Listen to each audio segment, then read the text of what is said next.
ఇర్మియా 17 అధ్యాయము 10 వచనం.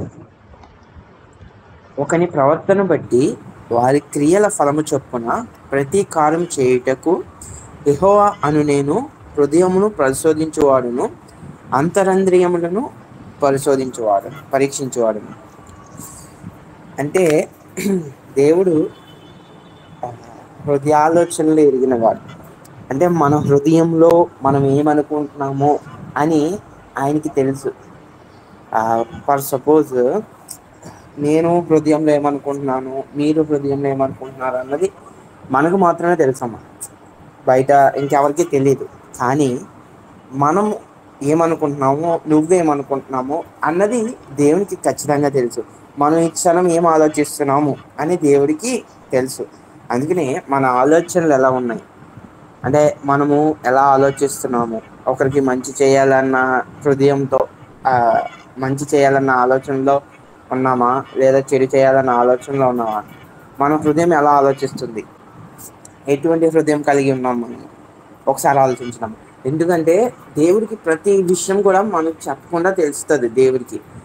సో అందుకనే మన హృదయము మనము కాపాడుకోవాలి. హృదయంలో ఎలా ఉండాలంటే ఆలోచనలు మంచిగా ఉండాలి. దేవుని యందు భయభక్తులు కలిగి దేవునితో సహవాసం చేయగలగాలి. దేవునితో సహవాసం చేస్తామన్న హృదయం మనలో ఉండాలి. అంతేగాని పక్కవాడిని ఎలా మోసం చేయాలి, పక్కవాడిని ఎలా కొట్టాలి, పక్కవాడిని ఎలా మోసపరచాలి అని ఉంటాయి కదా ఎన్నెన్నో. అలా ఉండకూడదు మన హృదయం. మన హృదయం ఎప్పుడు కూడా పక్కవారికి సాయం చేసేవారిలా ఉండాలి. మన హృదయము ఎవరైనా మన సాయం కోసం ఎదురు చూస్తే వెంటనే వితిన్ సెకండ్స్లో మనం హెల్ప్ చేయాలి. మన హృదయం విధేయతగా ఉండాలి. దేవుని యందు విధేయత కలిగి ఉండాలి. మంచి ఆలోచనలు, మంచి తలంపులు కలిగి ఉండాలి మన హృదయం. ఈ రోజుల్లో మనము ఉన్న రోజుల్లో మన మానవ నైజం బట్టి మనకు చెడు ఆలోచనలు వస్తాయి, ఖచ్చితంగా చెడు తలంపులు వస్తాయి. కానీ వచ్చినప్పుడు వాటి నుండి విడుదల పొందాలి. దేవుడిని అడగాలి, దేవా నన్ను క్షమించు, నాకు ఇలాంటి ఆలోచనలు వస్తాయి, నా ఆలోచన నుంచి నాకు విడుదల కలిగించు, నీవు నాలో ఉండి ఆ ఆలోచన విడుదల నాకు దూరం చెయ్యి అని ప్రేయర్ చేసుకుంటూ ఎప్పటికప్పుడు మన ఆలోచన మనము శుద్ధిని చేసుకోవాలి. ఎప్పుడైనా సరే చెడు ఆలోచనలు వచ్చినప్పుడు వెంటనే మనం శుద్ధిని చేసుకోవాలన్నమాట. ఎప్పుడు కూడా మంచి ఆలోచించడానికి మనం ప్రయత్నించాలి. మంచి ఆలోచనలే ఆలోచించాలి, ప్రయత్నించడమే కాదు, మంచి ఆలోచనలే మనం ఆలోచించాలి. సామెతల గ్రంథము 4 అధ్యాయం 23 వచనం. నీ హృదయంలో నుండి జీవదారులు బయలుదేరును, కాబట్టి అన్నిటికంటే ముఖ్యంగా నీ హృదయమును భద్రంగా కాపాడుకో. దేవుడు ఏం చెప్తున్నారు? మన హృదయాన్ని భద్రంగా కాపాడు. కానీ మనం ఈ రోజుల్లో ఏం చేస్తున్నాము? డబ్బును, బంగారాన్ని, వజ్రాలను, వైడూర్యాలని, అన్నిటికంటే ముఖ్యంగా మన ఫోన్ని, టీవీస్ని భద్రంగా కాపాడుకుంటున్నాం. అంటే అవసరం లేని విషయాల కోసం ఎక్కువ ప్రాధాన్యత ఇస్తున్నాము. అతి పవిత్రమైన మన హృదయాన్ని కాపాడుకోవడానికి ఎంత సమయం వేసుకున్నాం మనం. అంటే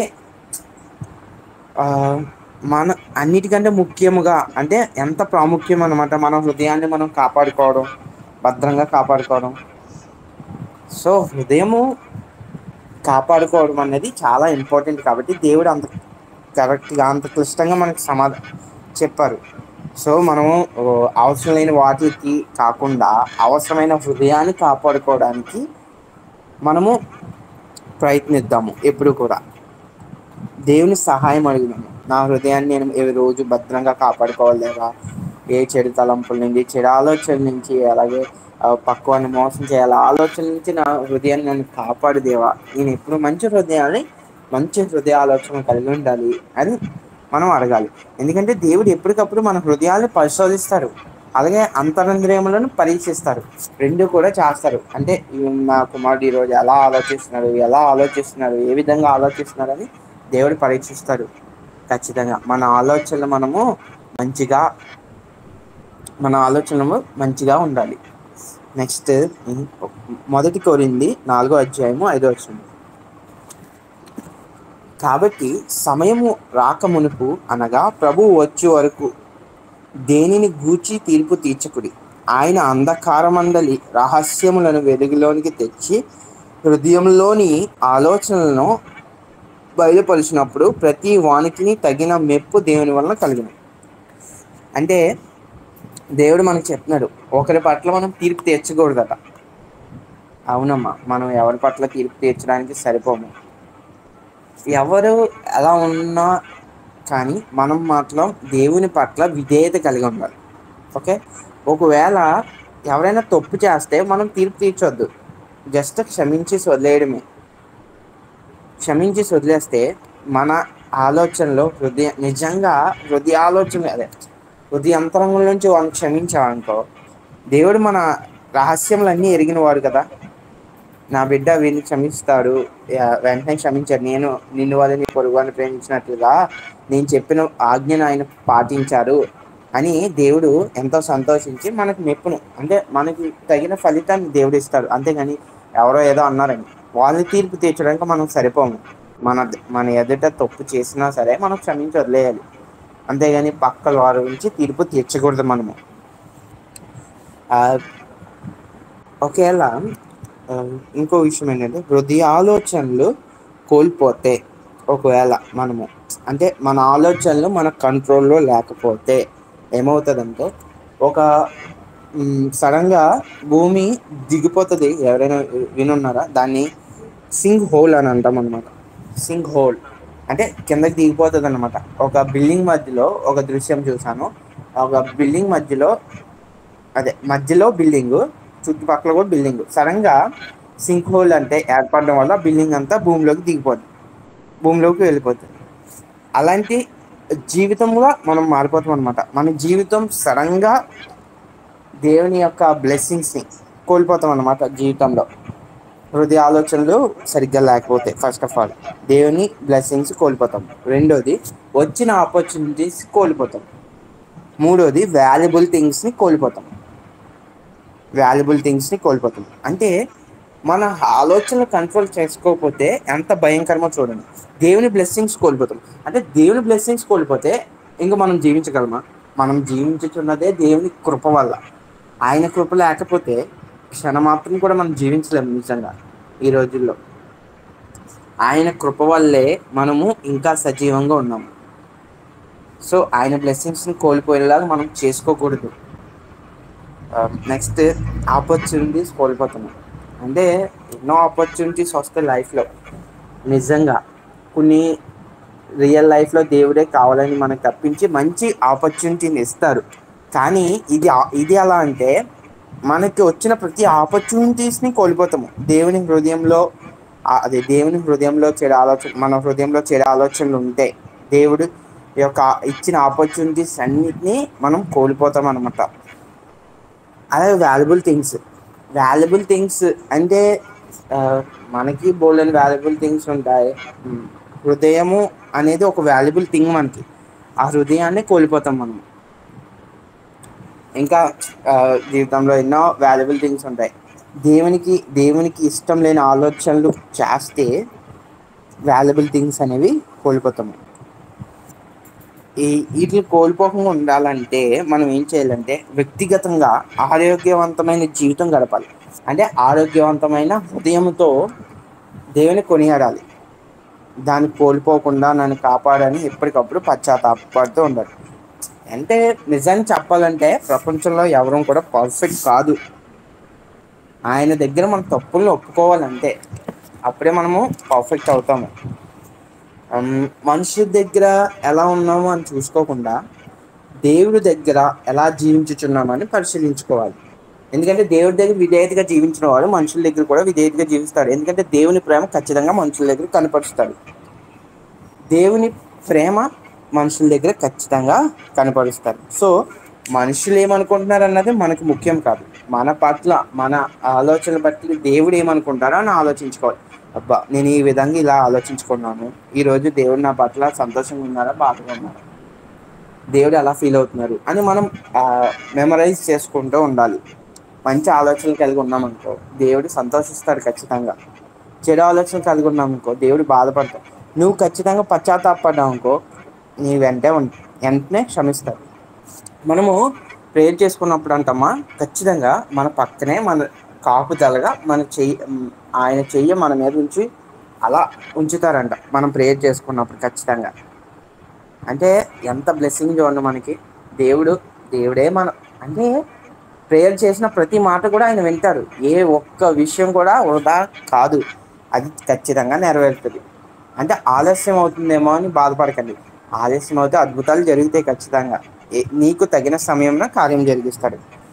బిల్లీ గ్రహం గారిని ఎంతోమంది అడిగారంట, మీ పరిచర్య యొక్క రహస్యం ఏంటి, మీ పరిచర్య యొక్క రహస్యం ఏంటి అని. అయితే ఆయన 3 విషయాలని చెప్పారంట. 3 విషయాలని పత్రికా విలేకరుడు రాసుకుంటుండగా 3 విషయాలు ఏంటంటే, 1 ప్రార్థన అని చెప్పారంట, 2 ప్రార్థన అని చెప్పారంట, 3 ప్రార్థన అని చెప్పారంట. అంటే ఆయనకి ఎటువంటి సమస్య వచ్చినా, ఎటువంటి ఇబ్బంది వచ్చినా, ఏమొచ్చినా, ఏ విషయంలో కూడా ప్రార్థన ప్రార్థన ప్రార్థన. దేవుణ్ణి ఆయన ప్రార్థన చేస్తూ ప్రార్థన మాత్రమే చేసేవారంట. సో మనం కూడా దేవుని కష్టకాలంలో దేవుని ప్రార్థించాలి, అభివృద్ధిలో కూడా దేవుని ప్రార్థించాలి, ఆపదలో దేవుని ప్రార్థించాలి, ఆపద లేనప్పుడు కూడా దేవుని ప్రార్థించాలి. ఇలానే కాదు, ప్రతి విషయంలో చిన్నదాన్ని పెద్దదాన్ని ప్రతి విషయంలో దేవుని ప్రార్థించాలి, ఆయన గణపరచాలి. దేవుడు మనకు చెప్తుంది ఇదే ప్రాముఖ్యమైన విషయం అన్నిటికంటే. ఎందుకంటే ప్రార్థన అనేది మనం దేవునితో మాట్లాడినట్టు అనమాట అర్థము. ఎలా అంటే మన ఫ్రెండ్స్తో ఎలా మాట్లాడతాం అలాగా. ఇప్పుడు ప్రార్థన చేస్తున్నప్పుడు నీ యొక్క బాధలు, ఇబ్బందులు అన్నీ చెప్పుకుంటావు దేవునితో, దేవుడు వింటాడు. అంటే దేవుడికి మనకి సంభాషణ ప్రార్థన అనేది. సో ప్రార్థన అనేది మనకి చాలా వాల్యుబుల్. సో హృదయాలోచనల్ని అదుపులో ఉంచుకోవడానికి ప్రార్థన అనేది చాలా ప్రాముఖ్యంగా మనకి పనిచేస్తుంది అన్నమాట. మనకు దేవునితో సహవాసము అంటే ఎన్ని పనులున్నా, ఎన్ని కష్టం వచ్చినా, ఎంత ఇబ్బంది వచ్చినా ఖచ్చితంగా ఈ పని ఇప్పుడు చేయాలి అన్న సమయంలో కూడా మనం ప్రార్థన చేయాలి. అంటే ఇప్పుడు ప్రార్థన సమయంలో ఏదైనా అర్జెంట్ వర్క్ వచ్చిందనుకోండి, ప్రార్థన చేస్తామా అర్జెంట్ వర్క్ చేస్తామా? మనమైతే పరీక్షించుకోవాలి. కానీ దేవుడు ఏం చెప్తున్నాడు, నీకు ఎంత అర్జెంట్ పని ఉన్నా సరే ప్రార్థన అనేది చేయి. ఫస్ట్ ప్రార్థన చేసిన తర్వాత ఆ పని ముగించుకో. ప్రార్థన చేసి ఆ పని చేయనమ్మా, చాలా ఫాస్ట్గా పని అయిపోతుంది. ఖచ్చితంగా దేవుడి బ్లెస్సింగ్స్ అనేవి ఉంటాయి మన పట్ల. ఆయనకి సాక్షిగా జీవించాలి మనం. ఇంకో విషయము ఎలా అంటే, మన సాక్ష్యం విని బయట వాళ్ళు మెస్మరైజ్ అయ్యి దేవుని ప్రేమను తెలుసుకోవాలి. మనకి అంత సాక్షిగా, దేవునికి అంత సాక్షిగా మనం బ్రతకాలి. సో మన హృదయాలోచనలు రహస్యములు దేవుడు ఎరిగిన వాడు కనుక మనము ఎటువంటి తప్పు చేసినా, హృదయంలో అయినా సరే తప్పు చేసినా దేవుని క్షమించమని అడగాలి. ప్రార్థన అనేది మానకూడదు. ఎంత సమయము దేవునికి కేటాయిస్తే అంత మంచిది. కనీసము రోజులో 1 గంట అయినా దేవునితో గడుపుదాం. మనం వ్యక్తిగతంగా మనం దేవునితో సహవాసం కలిగి ఉండాలి. అలా సహవాసం కలిగి ఉంటే నీ జీవితంలో గొప్ప మేలులు చూస్తావు, అత్యధికమైన మేలులు నువ్వు చూస్తావు. సో మనం ఎంత ఇంపార్టెంట్ అయినా దేవునికి సమయం ఇద్దాము. ఫస్ట్ దేవునికి సమయం ఇచ్చి తర్వాత మన పనులు చేసుకుందాం. ఆ తర్వాత దేవుడే మన పనులు చూసుకుంటాడు, మన పనులు చూసుకుంటాడు. ఈ వాక్యం దేవుని దీవించమని కోరుతున్నాను.